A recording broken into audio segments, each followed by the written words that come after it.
Hey guys, in this video we're going to take a look at how you can set the music cellular streaming to high efficiency, high quality, lossless, or high resolution lossless on iPhone 12 or iPhone 12 Pro.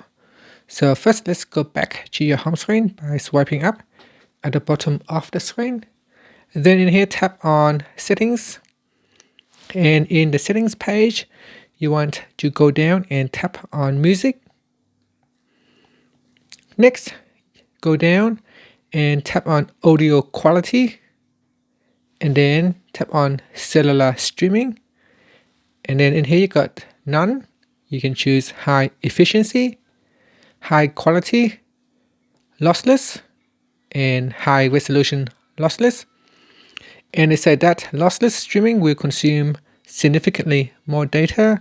So if you are using cellular data and you have a very limited amount of data, just be careful when you are using this, some of the options in here.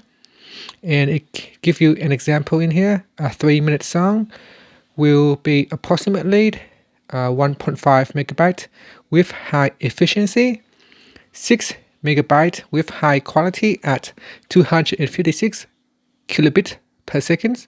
But if you go down to high resolution lossless, you can see the data will significantly increase. So be very careful when you are choosing a high quality audio quality. And that's it. Finally, you can swipe up to go back to the home screen. Thank you for watching this video. Please subscribe to my channel for more videos.